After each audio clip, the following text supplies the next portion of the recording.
Assalamu alaikum wa rahmatullahi wa barakatuh. Jazakallah khair. Thank you all for having me here today. I must apologize. I am a little bit late because of a car accident along the way. I'm getting a little bit of sass from this side of the room already. I see how it is. But no, I appreciate you guys giving me the opportunity to come in and chat today a little bit. This is probably the worst topic to talk about before iftar. It seems very boring and very one of those things where you're just like, why are we talking about this? Trust me, I know I was doing this the slides today. I'm like, oh, okay, it's gonna be fun to make these spicy. This is the best way to describe Canadian politics is like eating bland white people food. You can add as much masala and stuff to it, but you still won't be able to get a lot out of it. However, it's still very important. And it's something that we must understand because in a way it is made to be complicated and for us to be able to understand it, but also not to understand it. Because the more you understand it, the more you can hold things more accountable. The less you understand it, the less you will be able to do anything about it. And knowing all of you and how hard you work to get into this institution, you're very intelligent, mashallah. I will say that to your parents too if you want me to, no problem. And you're experts in your own fields and you're going to become, inshallah, the leaders that this ummah very, very, very, very, very, very much so requires. And I look at all of you in all the different areas of whatever expertise you're looking to go into. Waterloo consistently puts out some of the best graduates that go on to do some incredible things. This is coming from a Laurier grad. We're still a better school. I'm kidding. But just to sort of preface as to why we're having these discussions and conversations, I know I've come in a couple of times to talk a little bit about getting involved, advocacy, lobbying, and all these different things. But I sort of want to set the stage a little bit as to understand that what's happening in the world, what's happening in our country, stems a lot from the fact that these sort of things allow it to happen, right? So the Constitution, the levels of government, who are the key players, what does elections look like, what are bills, what are laws, and then how do all of these things sort of come together to then have whatever happens in this country is sort of because of this. And throughout this sort of as we go into it, I will preface by saying that even though I'm the executive director of an organization that focuses on political education, I'm very much still a student. It's still very much something that I'm learning along with all of the rest of you. So I'm going to teach you what I know, but at the same time, feel free to have a discussion and conversation. This very much will be a discussion and a conversation with all of you.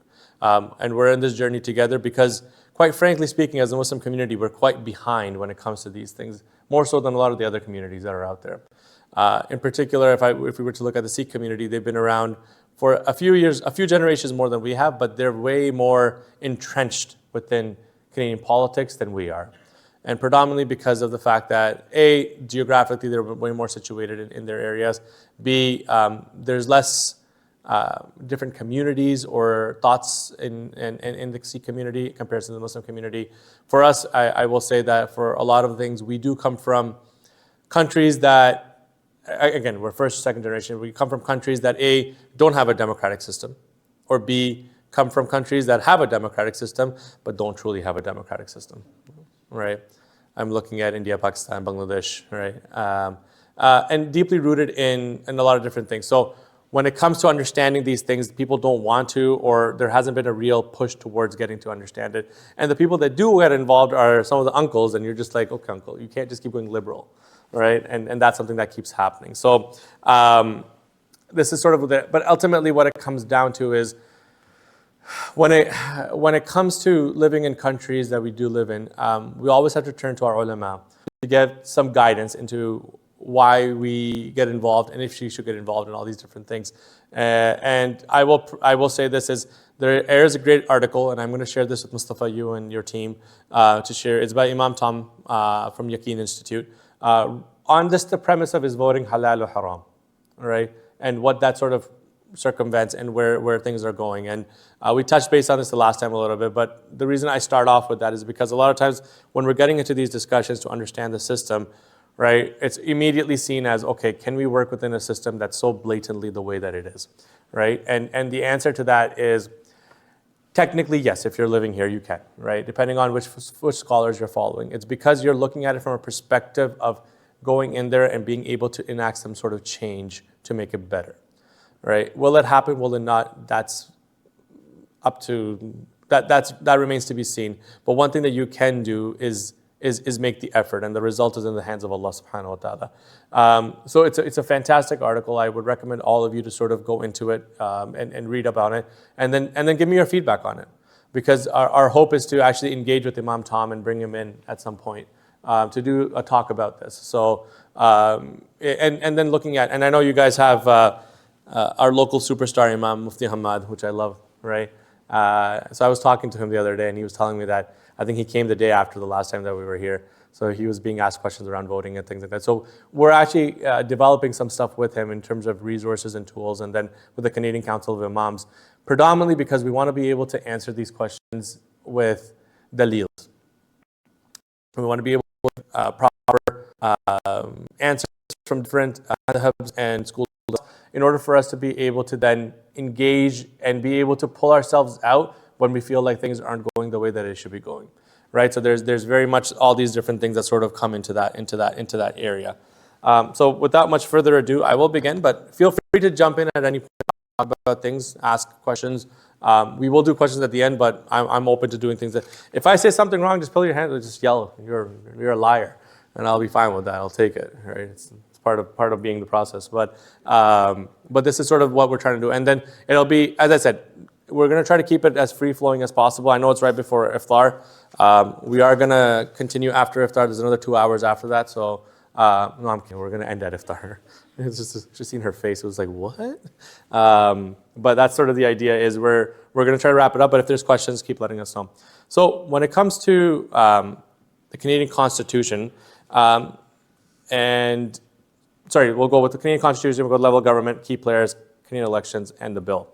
So, how many of you have seen The Crown? Don't answer that. It's Ramadan. Astaghfirullah. But The Crown, essentially, in this is who? So the Queen has appointed who to be her representative in Canada? Does anyone know? The Governor General. Very good. And what is the Governor General's role? It's ceremonial. 100%. What does that even mean? Yeah, King, sorry. I forgot the Queen died. My apologies. All right, the King, good job. King Charles. But essentially, it's ceremonial. It's there as a figurehead, but not really holding any power.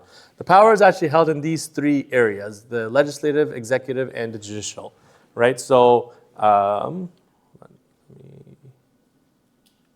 come back to this. Okay, so very quickly, so in the legislative, we're looking at the Parliament, and that consists of two things, which is, one is the House of Commons, and the other is the Senate.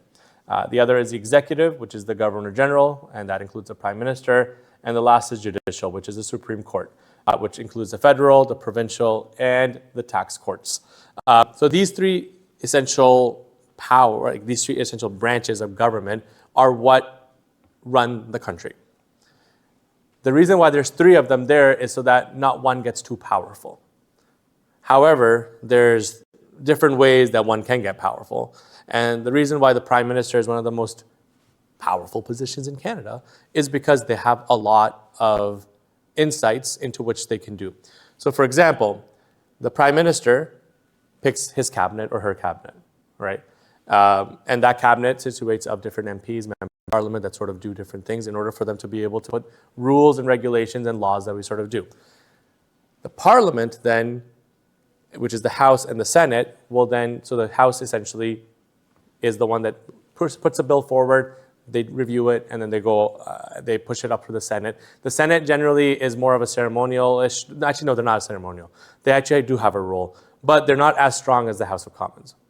And then they put it up, and then it goes into royal assent, and we'll get into that momentarily. The judicial is the Supreme Court.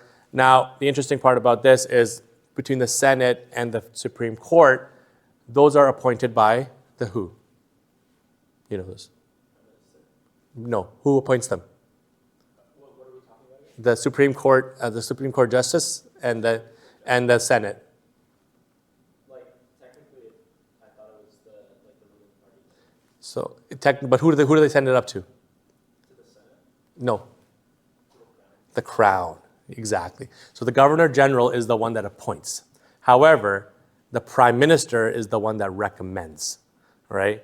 And generally speaking, as we said, the governor general is not a ceremonial, it's more ceremonial. They don't really stop it.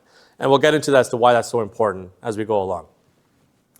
Let's talk a little about the Constitution. How many of you know what the Constitution is? How many of you have read? Actually, you probably know. You come right here. You're going to be my assistant this whole night, right? I saw a hand there. Have you read the Constitution, any of you? Yes. What did you read it? No. Sort of?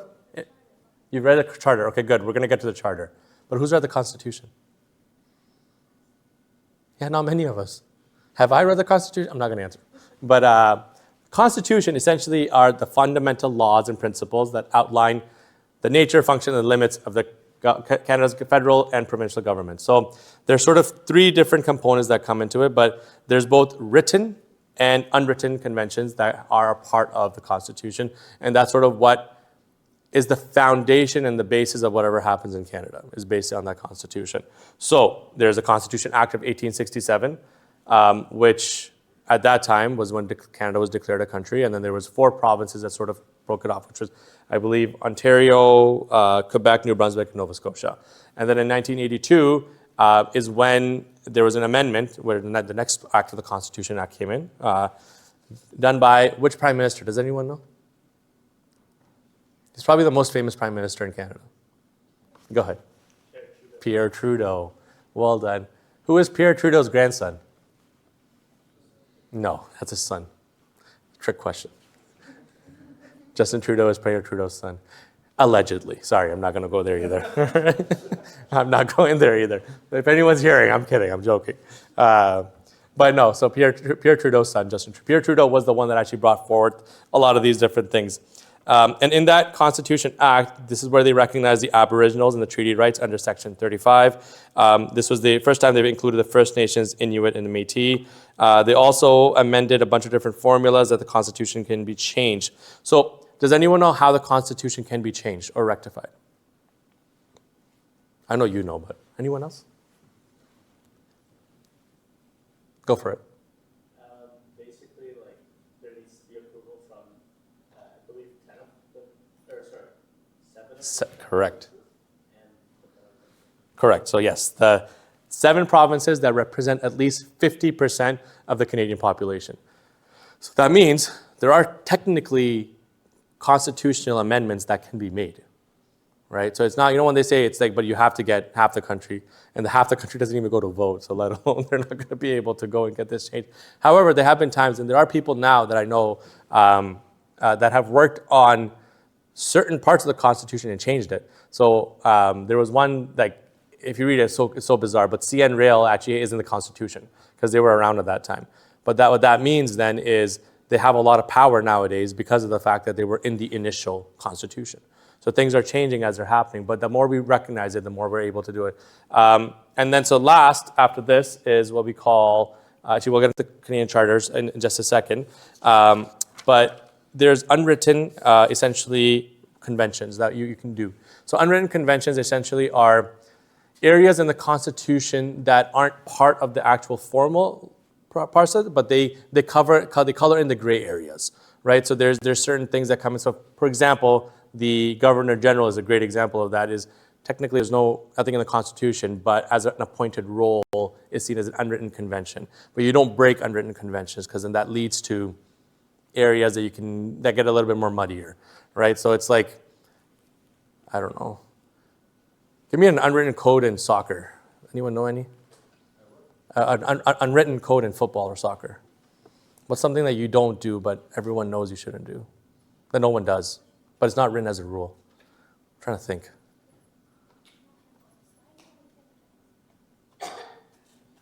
It's not coming to my mind, right? Let's take cricket, for example. Who watches cricket here? Sorry. No, I was going to say you're only looking at the guys. My apologies. You can't slap someone in the face when it's like. That's true. No, but that's a foul.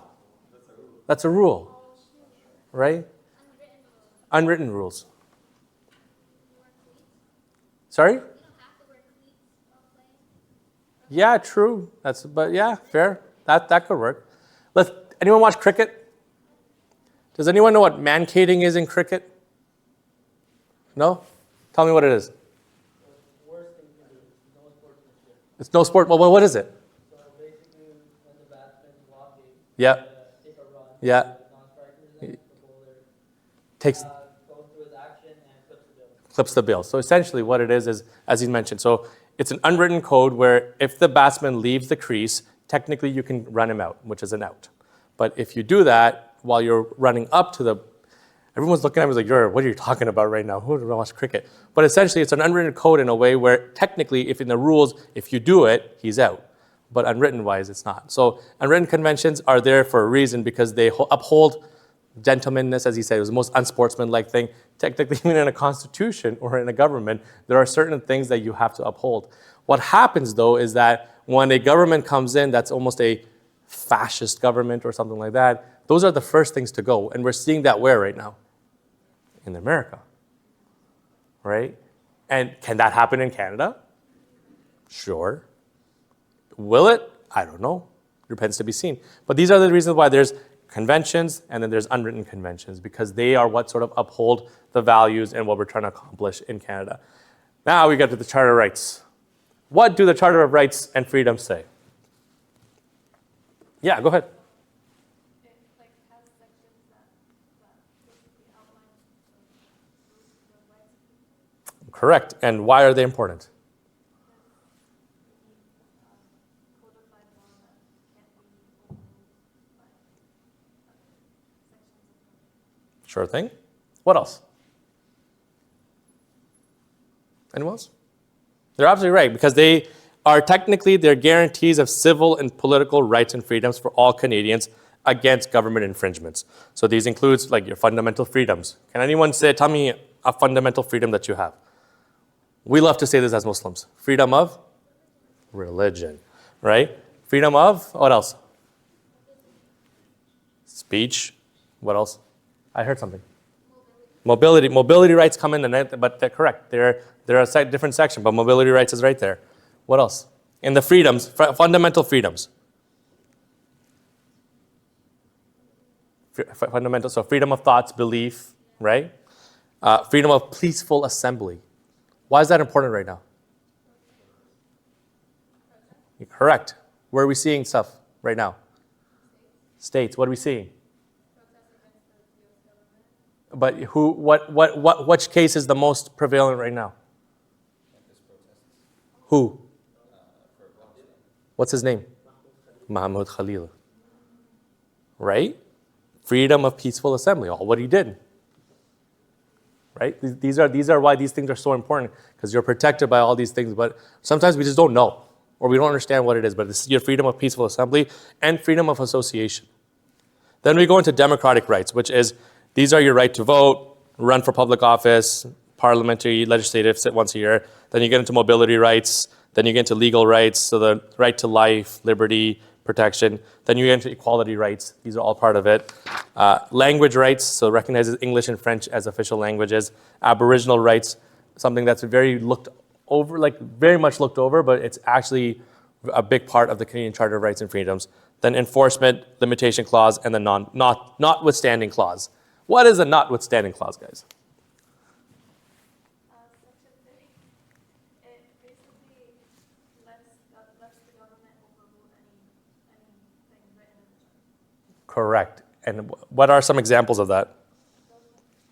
Bill 21 by the Quebec government. Right. Oh, okay, sorry. So a notwithstanding clause, it allows the federal or the provincial government to override a certain charter of rights. And you'll hear it a lot when you're looking at any sort of casework that's around Section 33. So this clause is controversial, but it's used very sparingly. However, it is used. And the case that she's talking about is the Bill 21, which is the secular bill proposed in the Quebec legislation that has passed. Essentially what it means is that if you can't wear any public religious symbols in a public office. So a hijab, a kippah, or a turban of any sort. So as a teacher, nurse, or anything like that. And that in its actuality goes against your Canadian Charter of Rights and Freedoms. And that's where they've used the notwithstanding clause. And hence why they're currently being dragged to Supreme Court, the Quebec government is, because of that very reason. And the reason why, again, I'm going to talk about that in a little bit. The reason why that one's so important is laws generally are, again, I say in a general term, they look at previous cases of precedents, correct? So if a precedence in one province has been set that you can ban because of secular reasons, what's to say that doesn't permeate itself into other provinces? Right? That's why it's so important to step up and speak up, even if it's in a province that we don't technically live in. And that's where you can actually put pressure on the federal government to do something about generally speaking, they won't, right? They won't try to interfere in a provincial government. But when it's something as big as this, then there are areas where they can. And this is where the Constitution, the Charter of Rights and Freedoms, all of that comes in. And this is where we have to sort of step up and speak up, right? So Bill 21 is definitely one of those where I would highly recommend all of you to sort of read up on it. NCCM actually does an incredible job of actually fighting it. But ultimately, right now, our sisters in the province of Quebec can't become teachers, nurses, doctors, because they cannot practice in anywhere where it's a publicly funded space. Federal employees, I think they're allowed, but if it's provincial employees, then not. And healthcare education generally is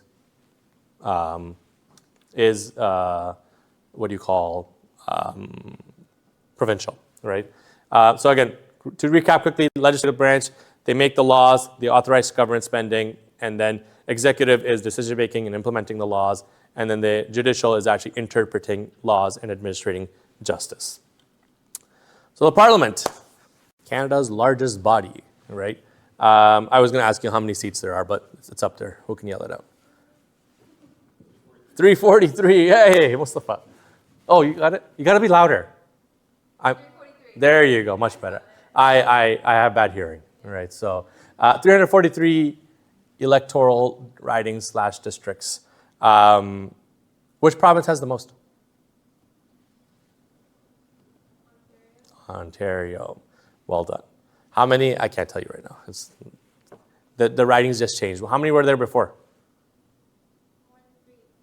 More than three. Correct. 343 now. Well, how many were there before? 10. More than 10, 100%. 338. So recently, in the last sort of year, they added for this election 5 more ridings into Canada. The reason they do that is because as the population increases, they need to be able to then have a better representation of what's going on. There is a wonderful term used in U.S. politics. Let me know if you guys have heard it before. I heard it. Say it. Gerrymandering. What is gerrymandering, guys? You split the ridings in a way that the group that you want has more power to be in the room as well. Exactly. Well done. So gerrymandering in the U.S. essentially, thankfully, it doesn't happen in Canada, but I'm sure there's some biases somewhere. However, in the U.S., and I don't know we're going into a different area, but in the U.S., you can technically look at a riding and then sort of draw it around so that way a particular party can win a seat. So for example, let's say this is 3 different ridings, right? And you guys are all Muslims, right? And judging by everyone else, there's no one in these ridings. So now these ridings would all be Muslims, correct? So 1, 2, and 3. I'm going to come around and I'm going to be like, nope, this is just one big riding now. And then I'm going to do smaller. I'm going to say this riding here is one riding, that riding there is that riding. So what does that mean? So now we have 3 ridings still in the room, but I've drawn the map in a way where all the Muslims or whoever they are part of one riding, and the other 2 ridings have no Muslims. So what that does then is allows them to win 2 seats. And in that, where now you are in one big riding, so you win 1 seat. That's what gerrymandering is in US. It's the most bizarre practice, but it's completely legal. However, that's how you will see that sometimes where conservatives are winning here or the Democrats are winning there. Thankfully, in Canada, it isn't. However, in Canada, the ways to do that is you plop a masjid. No, I'm kidding. You don't, right? And people sort of surround that and then you grow, but that's a separate story. But technically, so 343 ridings. Of those right now, there is, I said, 1.8 million Muslims across Canada, and probably represented in most of those 343 ridings. There's probably a few where there aren't, but it's safe enough to say that there's a Muslim in pretty much majority of the ridings in Canada. The Senate is 105 senators who are appointed, again, by the GG. There's the Governor General. Good game as well. The GGs. So with the Senate, for example, they're an appointed position. They are appointed by the Governor General at the behest of the Prime Minister. Now, depending which Prime Minister is in, they're going to try to get in people into the Senate that sort of align with them. And the reason for that is when a bill or anything is being debated or when it gets pushed to the Senate, the senators that have been assigned by them, there's a good chance that they will then push things through, right? So all these things sort of come into play quite a bit when politics is happening. Because ultimately when you have people that are of the same mindset, you'll be able to then do it. So there is a limitation. So again, I can't pronounce this word, but together the two of them form I want to say bicameral, but they're not caramel. Bicameral legislative, which is again 2 chambers that allow it. I'm going to go into a little bit more detail, and then I'll come back to as to why it's so important to know the Prime Minister's power in selecting the Senate and the Supreme Court. So again, lower house, there includes forming government, passing bills, budget taxes, and they serve as representatives.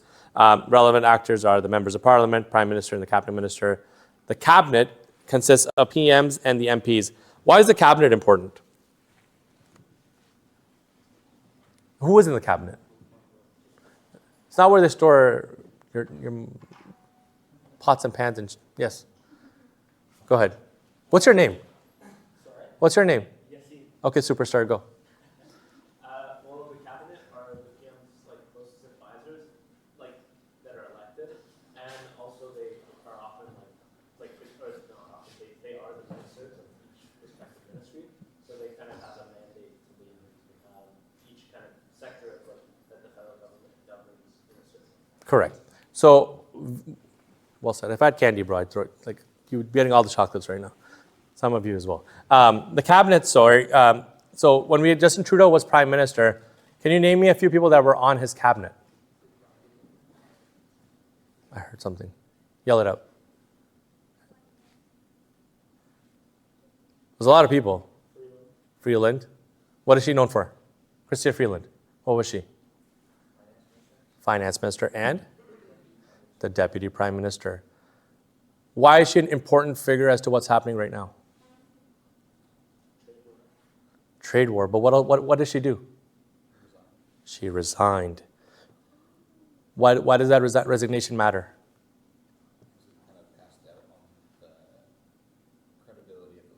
Of the Liberal Party and of Prime Minister Justin Trudeau, right? Her big thing was she didn't want to approve that budget, which was almost how many more billions more than it was supposed to be? 20 billion more, right? But her stance was that, again, she didn't want to. So the cabinet, if you lose your cabinet, you've pretty much lost as a prime minister, right? These are the closest aides that you have that are proving to you to whatever they can do. But there's consistently cabinet shuffles happening because members of parliament did fall in and out of favor of the prime minister. Again, why so important to select your prime minister or the leaders of the parties, right? I know last time I came in and I talked to you guys a lot about the Liberal leadership race, right? And the reason why we're so adamant on that was because the Liberal leadership race selected who? Mark Carney, right? Mark Carney is now the Prime Minister of Canada until the next election, right? So that's the only time in a leadership race is when you actually select a leader of the party. After that, a government, when it's formed, is Canada's a what? It's a representative democracy or it's a what democracy? You should know this. What kind of democracy is it?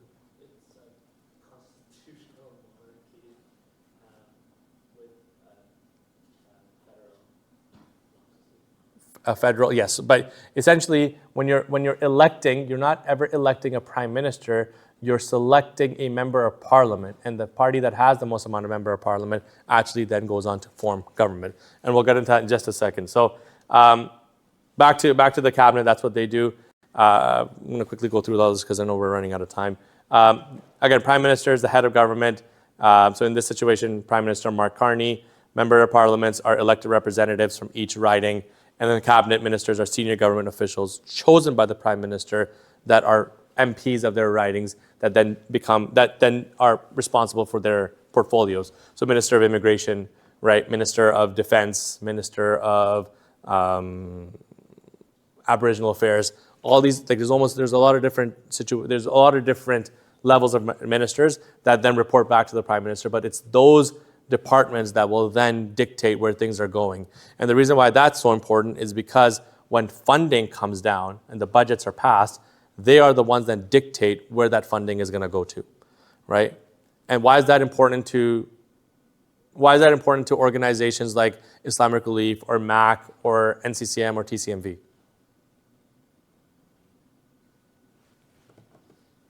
What is something that's recently happened?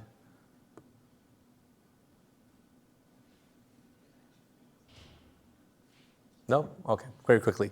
So when it comes to the different levels of ministries, they then dictate the different levels of funding that go into different programming. Depending on how you're doing in certain programming, you'll get that funding or you won't get that funding. Or the CRA, which is again part of public safety or whichever, I can't remember exactly which ministry it's part of, probably Ministry of Finance. The CRA is the one that dictates if the charity can retain its charitable status or not. Right? So all the masajid, all the big charities are all situated within the charitable status by the CRA. You guys are going to hear a lot in recent times about the RDA or different things where the CRA can technically go after anyone. And they can do audits, they can do this, they can do that. Ultimately, they can shut down any charity by revoking their charitable status. That's a lot of power. And depending on which government comes into play, that power comes into play. So this is why cabinet ministers are so important, even for Muslim communities, is because you have to see and develop relationships with all of them in different capacities. So for like Ministry of Heritage might give you funding to do an Eid namaz, whatever. I'm just giving you an example, all right? So there's different levels. So, and then, I know I'm jumping a lot, so I apologize. This is my mind, but I love talking like this. Who's the special representative of Islamophobia in Canada? You guys should know this name. Starts with an A. Very well done. Amir al-Ghawabi. Amir al-Ghawabi is under a select ministry. And depending on which government comes into power, there's a good chance that her role might be depleted completely, removed, or it might be promoted, depending on how things go. Why is Amira important to us as a fabric of Canadians in Canada? What does her department do, or do you think it does as the special representative of Islamophobia to the federal government? Abdul Wali, I'm looking at you. How's it going? He's my nephew. Probably fight Islamophobia. Good. That's part of it. But yes, technically her role is to highlight what's happening and to be able to take what she learned in the community and being able to go back to the federal government and present it in different ways. Islamophobia is rampant in many different forms, right? You guys see it here at the university. We see it out in the public, right? I've had CRA come after me as a charity. It's fantastic. It was in COVID. But these are different ways that Islamophobia presents itself. Quebec City, Islamophobia, right? London was Islamophobia. But just like that on a daily basis, even like yesterday or a couple days ago, there was a sister in Ottawa wearing a keffiyeh, right? The bus driver came, she was gonna walk in, he said no, closed the door on her and drove off, right? These are the types of things that are happening. And the reason why we keep bringing this is because these cabinet ministers and members of parliament are the ones that are actually supposed to do something about this, protect us in their constitutions and their Charter of Rights and to be able to be upheld. If they're not doing it, then who is? Quickly go through the Senate. The Senate consists of 105 senators appointed. Do you guys know how many Muslim senators there are? Or do you know any Muslim senators? No? Okay, very quickly. There's probably like 3 or 4 of them, right? I think at one point it was 5. Two names that you guys should know, definitely should know. One is Senator Salma Ataullah. She is a conservative senator appointed by Prime Minister Stephen Harper. And the second one is Senator Mohammed Al-Zaybek. He was appointed by Prime Minister Justin Trudeau. Both are very important for the Muslim community because both are pioneers of the Muslim community. They've done a lot of great work. So Senator Salma, even though she is a conservative, was actually the one that commissioned an Islamophobia research. And she went across the country to compile a 30 or 40-page report on Islamophobia. Very well done. Highly recommend all of you to read this. But as a community and as students, you guys should get to know your senators. Makes a big impact. Opens up new doors, opens up all these different things, and they're looking at people to be involved in. Yes? When you say get to know that, So there's a few ways. Number one is volunteering in their offices, right? They also always, they're consistently hiring interns at different points for different studies and stuff like that. The reason why you want to get to know them is because they are one of the positions that is actually not, they're appointed, they're not elected. So they actually stay in Senate for up to about 70, they turn 75. Many of them are a lot older, but the reason why you want to get to know them is they do have a lot of sway in the government, but they also know the right type of actors within the government to then push whatever you are trying to push. So the ways to get involved, yes, so just reach out. Invite them to come speak, to be honest. They're always down to come and speak to students. But also they're always looking at ways of incorporating them within the work that they're trying to do. And they sit on a lot of different committees, right? So there's a senator on different committees. Sorry, go ahead. What do you mean by get to know our senators? Because we don't elect them, so what makes them our senators? When I say our senators, I mean like the Muslim senators, but I digress on that. But so yeah, they don't technically represent the community. However, when senators are chosen, they are chosen based off of geographical locations as well, right? So it's not like you have a bunch of senators from Ontario. They actually do represent areas and communities that are part of it. So that's the reason why. And ultimately, we want to get to a space where many of you, maybe 30, 40 years down the road, do think about becoming a senator yourself. Because we do need them. But that means you're sort of growing in your fields to as high as you can and then being brought in for different reasons, right? But it does have an impact, and it's pretty significant. But as I said, so it's reviews, registration, they pass legislation, they represent regions and minorities, and then a lot of investigations. So as I was mentioning, Senator Salma investigated Islamophobia across the nation. And then just to really quickly go over the 3 levels of government, because not many of us know the difference between federal, provincial, and municipal. So again, in the federal government, you're looking at national so you're looking at national defense, immigration, criminal law, and foreign policy. Do you know what's the minimum spend as a NATO country that we have to do in national defense?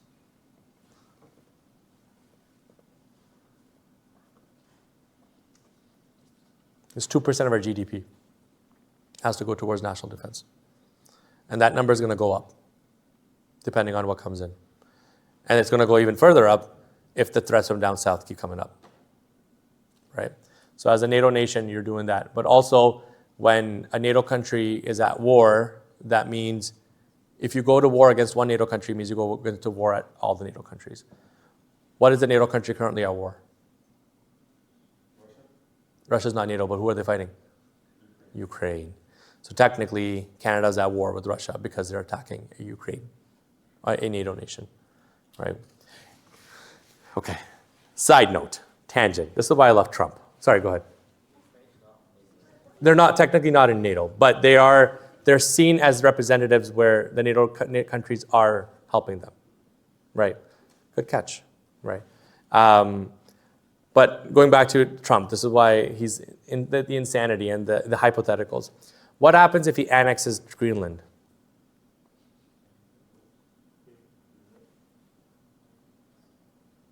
What happens if Trump annexes Greenland? The hypothetical. Not going to happen, but we'll see. I mean, technically, then all of NATO would have to fight. Because who? Because Greenland's part of Denmark. Denmark. Technically. So if he goes to annex Greenland, he's declared war on Denmark. If he declares war on Denmark, that means all the other NATO countries have to step in. And who's the closest NATO country to the US? Us. Right? So that's the funny, it's not funny, but again, it's just something to be aware of. Provincial government have their own legislative, so they have their own legislative assembly led by their premier and their cabinet. They focus on healthcare, education, property. So anytime someone wants to talk about the curriculum, education curriculum, who are they going to? Doug Ford, correct. How many of them go to Doug Ford? Not many. They all go to Trudeau. But Dougie is the one that runs your curriculum.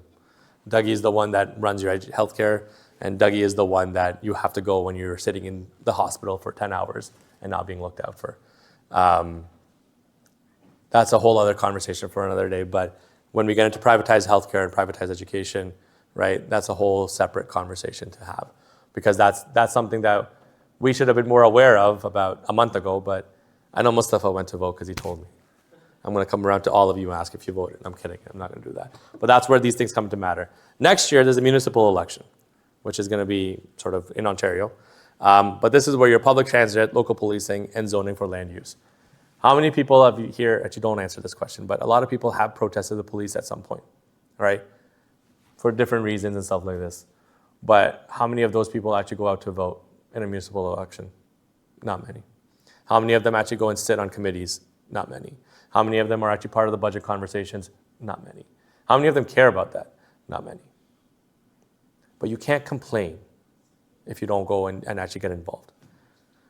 We were actually thinking of making t-shirts where in different languages we were going to write vote or be quiet. So like in Arabic it would be like vote or osqad, or Arabic would be like vote or chupkar, right? But the idea, whole premise around that is because people need to understand that if you're not involved in these discussions or conversations, this is what's happening. And it's going to continue to happen unless or until people take a more of a significant approach. You can have the freedom of peaceful assembly, but if you're not combining that with your right to vote, it's really futile in action, to be honest. You really need to be involved in multiple ways to sort of make that happen. So these are where these things come into effect. And then in the municipal government, obviously there's your elected councillors, councils, and things like that, but then there's public school trustees, there's regional council, there's all these different levels that actually impact us more on a daily basis than a national defense or immigration or criminal law maybe, but or even foreign policy for that matter, right? Yes, it's hurtful. We see it a lot more, but municipally what's happening actually impacts us on a daily basis. They charge you for dumping water back into the system, right? Wastewater, that's a tax. Actually using water is a tax. So all these things actually matter on a day-to-day basis. Like Canada is Canada's one of the world's largest freshwater country, right? However, we have Nestle here who's milking it or watering it, however you want to call it. But essentially, they have these plants all across that are being charged for pennies on the dollar. They're making billions of dollars off of our fresh water, right? That's being distributed on different spaces. However, we live in a country where there is a massive water shortage in Aboriginal reserves, right? That's something that's happening in the country that we live in. How can you produce some of the most fresh water in the world and have a water crisis happening at the same time? It's because of government policies and procedures, zoning, public, all these things come into effect, right? And that's sort of how things. Okay, I'm going to quickly go through this. Actors in municipal politics, mayor, councillor, committee chairs, yada, yada, yada. Federal parliamentary, so as we were talking, okay. The reason why I really want to rush through this is, again, ultimately, we are a federal parliamentary, essentially, as I was mentioning earlier, we are a democracy that elects the MPs who then form government. Let me just see did you add the Asr prayer in the middle? Okay, cool. I got confused there, sorry. We were working off this. I was like, is my thing finished here? Okay. As we get into an election, which will probably be in the end of April or starting of May. The federal election is coming up very soon. Does anyone know what they say when the writ drops? Not you. Probably know what it means. You're going to hear on the news very shortly. The writ has dropped. WRIT. The writ essentially means that election has been called. That means the government now has dissolved, and now we are in election mode. So for those next, I think 33 to 56 days, you are now in election mode. So we're very close to going into that right now. And this is where Canada, or us, are going to select our next government. Now, elections happen every 4 to 5 years. Our democracy uses something called the first past the post system. Can anyone tell me what the critique or what the first past the post is? Go ahead. Yassine, superstar. Basically, like when you go to vote, you vote in a riding, and you vote for one person. Whoever gets the most votes out of all the people running in their riding wins, and then whoever can then like form like the most seats, like the plurality of seats, wins. So there's kind of like you can only vote for one person, and like you can't. There's no way that you can sort of almost weigh your priorities. Correct. So essentially, when it comes to a first past the system is if one person gets enough votes after a certain threshold, they win. But to put it into perspective, Doug Ford, not in this election, but in the last election, I think won a majority government with only 33% of Ontarians voting for him, right? That's because of how the first past the post system works. When Justin Trudeau was elected back in 2015, he made a promise. He made a promise that he was going to get rid of this system to a ranked ballot system. A ranked ballot essentially looks at 5 people. So you look at Mustafa, right? You look at Yassine. What's your name? Faris? Faris, Abdul Wali, and then, oh, I know your name. Mr. President, former president. Wadud, right? So essentially you would rank them, right? Abdul Wali, sorry, you go at the bottom, bro. But everyone else, like you would, essentially how it works then is in a ranked ballot system is until someone wins a majority, you keep going down, right? And that, generally speaking, is the most fairest way of doing it because it allows people the option of selecting others and not necessarily having to then rely on 33% of voting in a majority government. So you're, in this situation, it's every electoral district wins, yada, yada, yada, you then set the government, right? So now in order to form government, a majority government is when there's 50% of seats go to one party. So there's 343 seats in the federal parliament. What is majority? At what number? 343 divided by 2? 172, exactly. So at 172, you now have formed a majority government. This number is very important because I'm going to come to that in just a second. Right? Not in a second, probably like 2 minutes. But majority government is very important because then at that time, you don't necessarily have to turn to anyone. As member of parliament, you can then vote through any sort of bills, laws, and push them through. A lot more easily than actually having to buy in some sort of like you have to, without getting the other parties involved. In a minority government, when there's no single party that controls majority, they actually have to come to sort of work together. So right now, the government is in a minority government. So you'll generally hear, so actually I'll get to that. So 2015, Liberals won a majority, 184. This is why people are so pissed at Trudeau, is because at that time, he could have passed through the first past the post to a ranked ballot system, and there would have been no sort of opposition to that, right? But he didn't, because he knew in order for him to maintain his power, this is what's going to happen. But as they say in Islam, right, Allah will bring you down in different ways. And one of the best ways is, as a prime minister, he had to end up resigning and walk away because he lost his country. He lost the people because of his hubris. 2021, Liberals win 158 seats. The oppositions, technically, if they all combined together, would have held 180 seats. But the Conservatives, the Bloc, the New Democrats, NDP, and the Greens are not going to get along like that. That's why you'll hear the Conservative government, Pierre, going on record at all times and being like, this Liberal NDP government. Because the Liberals then combined with the NDP. Why would the NDP want to combine with the Liberals? But what does it do for the NDP government to then have the Liberals? Okay, go ahead. So what's your name? I mean, they can influence policy. Which was? The pharmacare, correct. So the NDP pushed the Liberal government into getting pharmacare and more about dental care. Because they knew, if not, then they could just go with the Conservatives and dissolve Parliament at any point. That's why a coalition government works better, because then they're forced to work together. So to dissolve? So if you dissolve Parliament, that means you go into another election. Right. So the Conservatives for a very long time wanted to dissolve while Trudeau was in power because they would have won a massive majority at that point. The public opinion on Trudeau was it was gone. The Liberal Party was looking at historic loss. And so that's why he needed the NDP to come in and be like, I need to push these things through. Afterwards, the Liberal government actually took what's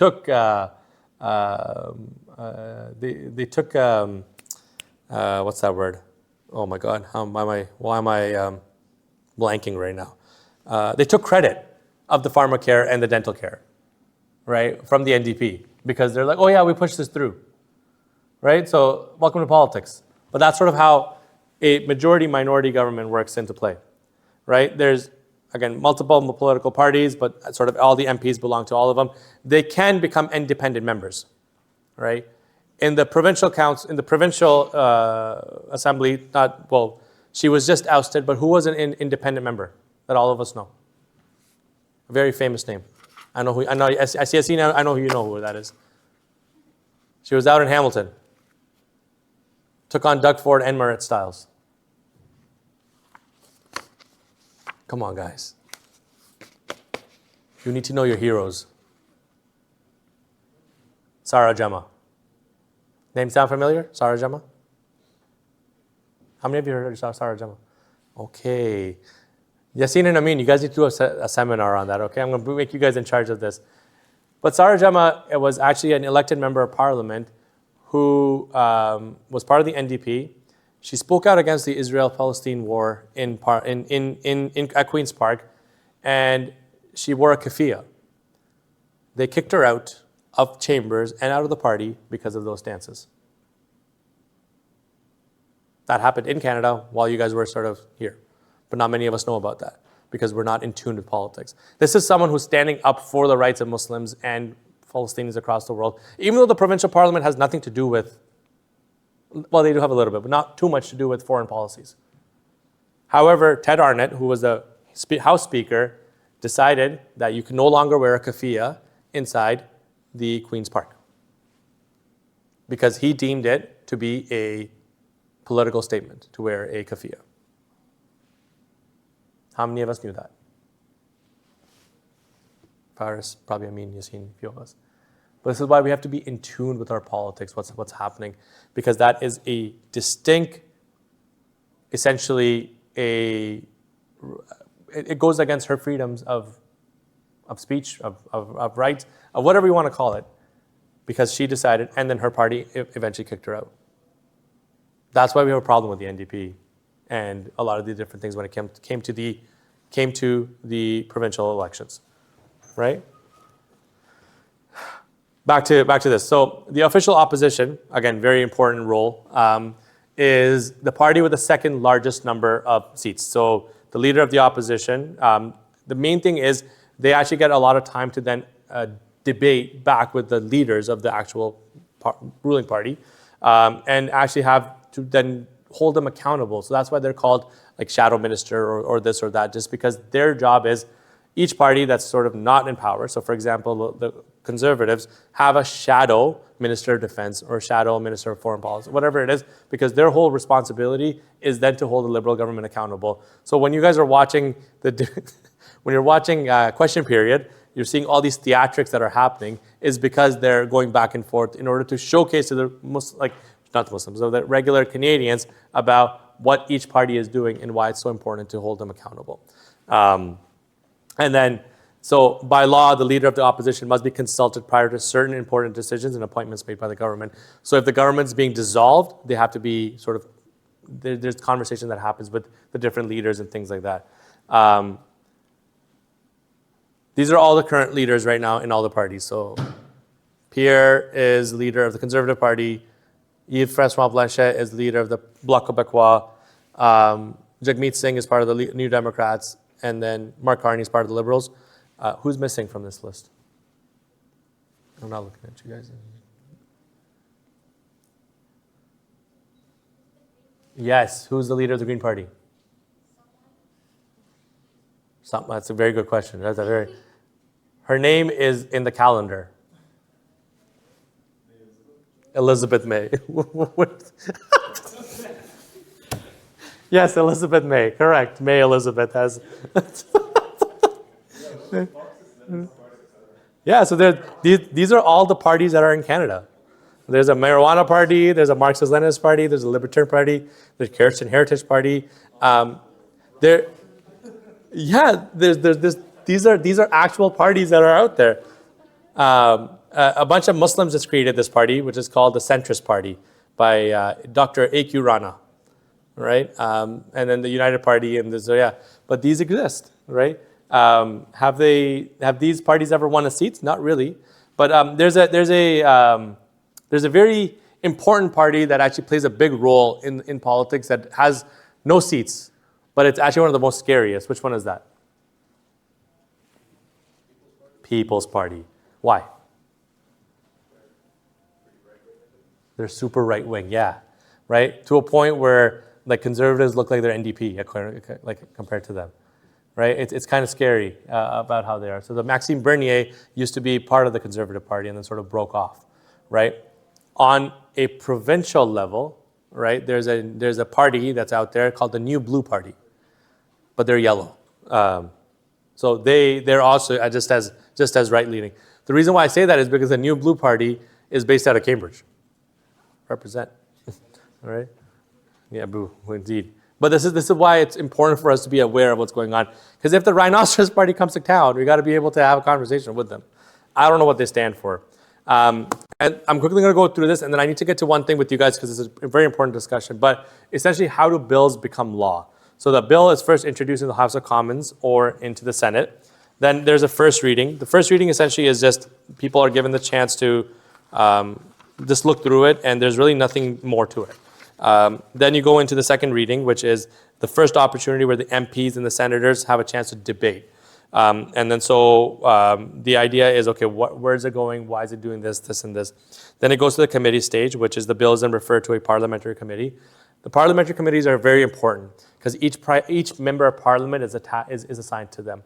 If you're an independent member, right, because there's a strategy that was suggested that, what if we ran as independent? As independent members, you do not get an opportunity to select which committee you want to be a part of. So if it's a national, like a foreign affairs committee or anything like that, they're not going to be able to sit in it. So you want to get people that you elect into those rooms. So how many of you guys have heard of Salma Zahid? Member of Parliament, Scarborough? Very, very, very big on Palestine, really well known. So again, a name you guys should probably get to know. She sits on the Foreign Policy Committee because it's important for her to be able to then talk about what's going on, especially where budgets and money and things are being transferred over to different countries. We have to be able to be in those rooms.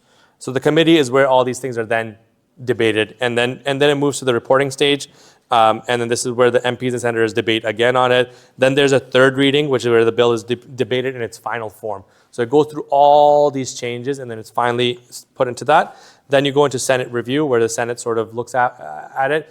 If I think it's almost 2/3 of the House of Commons, which is the MPs, if they approve it, then the Senate doesn't even have a chance. It just gets pushed over. So that's why, again, a majority government comes into effect, right? If you have a majority government and your party says that we're going to push this through, you can't say no, right? So if it's a law that has something to do with a foreign country and you're that party in power, you can push things through. Right? And the last is royal assent, which means that both House of Commons and Senate have agreed to it, and then it goes. And then this is where you can contest a bill and all these things that can happen with it. There's a lot of different bills out there right now that are being contested and have been put through, but there's an online harms one called Bill C-63. You guys should probably review that because there's a lot in there where a lot can happen. I don't have the full thing in mind, but do review it. But essentially, it's in a way where If you say something and it's deemed that it was hurtful or anything like that, it can be then you can get charged up to $50,000 or arrested or something like that. Where that gets difficult is who selects what's harmful and what's not. Right?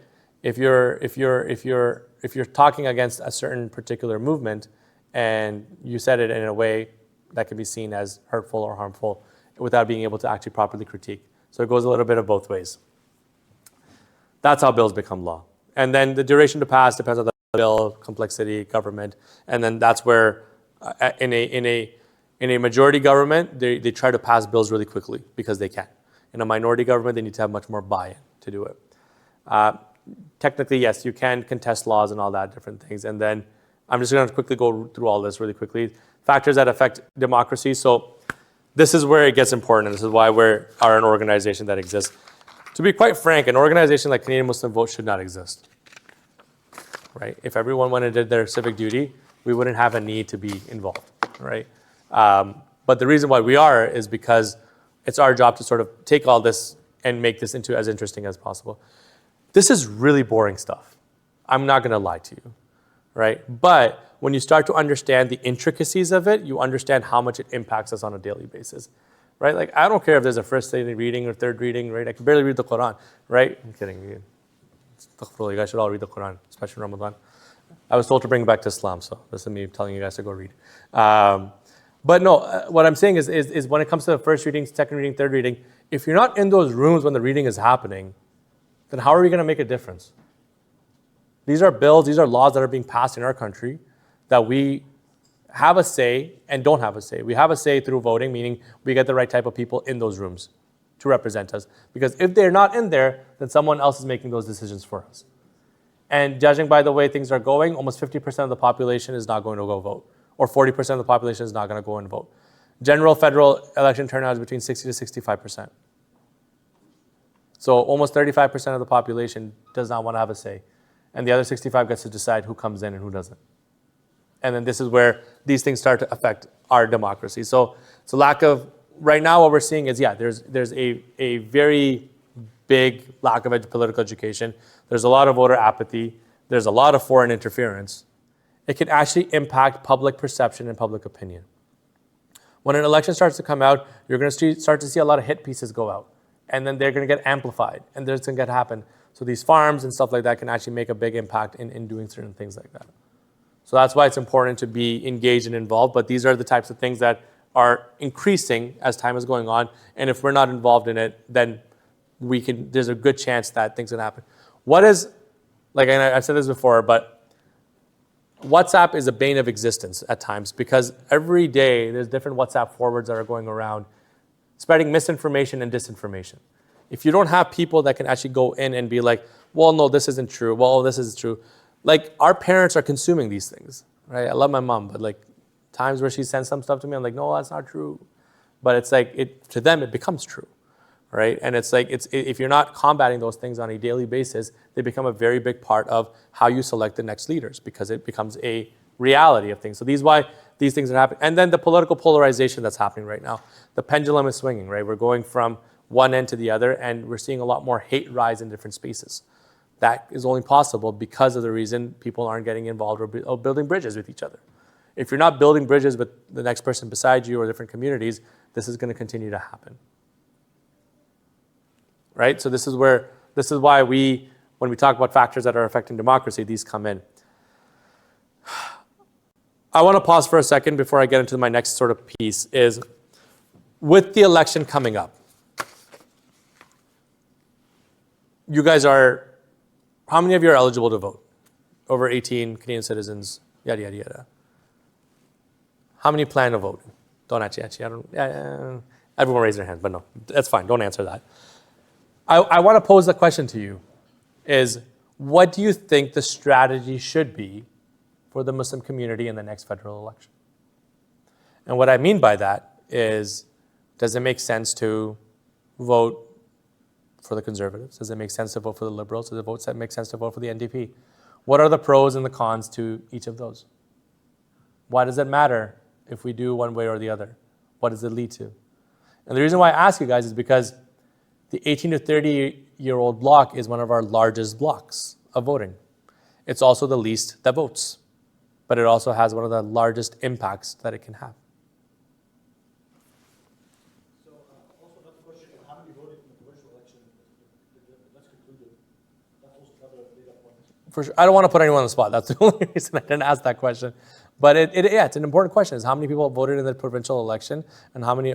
Thank you, Mustafa. You keep raising. You and I will raise our hand each time, right? Basically, I mean, like in Carney, like, I mean, we vote based on their behavior, not their words. And he said some nice things, but he appointed a guy who was like, you know, I mean, ardent, for apartheid left kind of Sure. person, Jewish supremacist. And so that's his behavior is how we should think of it. Mhm. And so I think their behavior just like the Democratic Party in the U.S. And so in that case, we should vote for progressive parties, NUP, Greens. Mm-hmm. And so we should especially close the election between current Tony Bear, our vote can really punish him and send a message. And so we should vote strategically for the Greens and NUP to kind of send the liberals a message. You can't just take it. Sure. We'll come back to that. It's a good point. So vote Greens and Conservatives. I mean, sorry, Greens and NDP, not the Conservatives. Sorry. A Freudian slip, right? No, I'm kidding. I'm not. Just going to put that out there. Astaghfirullah. May Allah preserve. And what else? What else can we do? Organize one thing. What happens if we vote for the Liberals? First. It's like one of the best chances of avoiding conservative majority. Why do we want that? Or why does that matter? Because then if the conservative majority, they basically, it's like you said, like they get to push whatever they want through they push whatever bills and laws that they want without any opposition. Okay. And what's the problem with that? They've had a history, and they still do show a lot of resistance to freedom of practicing religion, and especially with Muslims. Okay. Yes, I saw your hand up. Yeah, has campaigned quite a bit on some Zionist talking points, and they were quite upset at some of I think it's lacking kind of the very little work that the liberal government did to kind of combat Islamophobia. They were critical of that it shouldn't even happen. So, obviously for the Muslim community that has some ramifications. Okay. Anyone else? I'm going to show you guys some numbers. Who likes numbers here? Right, a few of you. Anyone here? No? Really? Okay. Numbers will help us dictate a lot of different things that happen. I'm not saying we're going one way or the other. I'm just telling you these are the different type of conversations that are happening. So what are polls? Does anyone know? Pollsters, polling. Just surveying the people prior to an election to see where the public opinion is going to be. Where the public opinion is going to be. What else? Anyone else? Why do you think that matters? Oh, that's the side of the room. Why do you think it matters that public opinion, what is public opinion saying about a certain party versus over a certain party?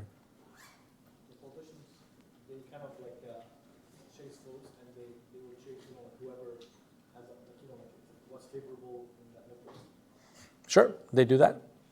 They're chasing those votes.